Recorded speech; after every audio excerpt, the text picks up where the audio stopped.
Bolani, bonjour à tout le monde. Voilà où à Camaillon vit. J'ai choisi de vivre avec ma population, avec le peuple, parce que c'est là que nous pouvons faire la différence.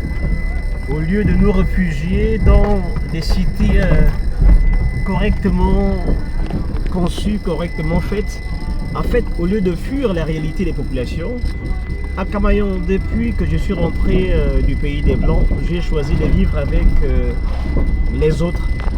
J'ai choisi de vivre dans ceux qui sont dans la précarité. Certes, je n'ai pas le même niveau de vie que tout le monde, qu'à cela ne tienne. Je partage les mêmes souffrances, les mêmes douleurs, les mêmes angoisses que ceux-là. Donc c'est un combat politique que j'ai commencé il y a cela plus de 5 ans. Voilà où je vis, voilà la route, l'état de la route, voilà la chaussée, comment elle se trouve. Voilà l'état de la chaussée, comment elle se trouve. Et vous pouvez ici, en un mois, avec votre petit salaire,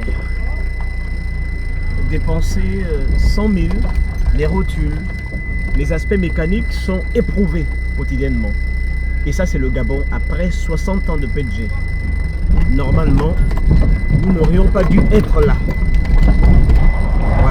Voilà ce que la voiture éprouve. Ça, nous sommes à Libreville, à moins de 10 km de la présidence de la République, au Gabon. 60 ans de pétrole, de manganèse, de bois, d'uranium et de beaucoup d'autres richesses, et même de l'or. Voilà le Gabon. Voici le Gabon. Voici le Gabon. Donc, les gens me disent, mais pour quelle raison certains pensent que je suis agité, je m'exprime régulièrement, je fais des lives, bon, parfois des enseignements. Comment tu ne peux pas ne pas t'exprimer dans des conditions pareilles? Dans un pays qui est l'un des 5 les plus riches d'Afrique en termes de ressources, comment tu peux rester indifférent? Voilà. Même si je reste indifférent, mais mon véhicule est en train de se torturer, c'est mon salaire qui est en train de partir, et quel salaire encore?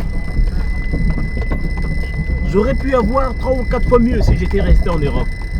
J'aurais pu avoir 4 ou 5 fois mieux si j'étais parti ailleurs. Mais j'ai choisi de rentrer chez moi. Voilà l'état. Et ça, j'ai envie de vous dire que c'est l'un des axes, on va dire, les plus abordables. L'un des axes les plus abordables du pays. Voilà. Donc, le combat que nous menons, il n'est pas seulement intellectuel, il n'est pas virtuel, il est réel. C'est le quotidien. Merci à tous et à très bientôt.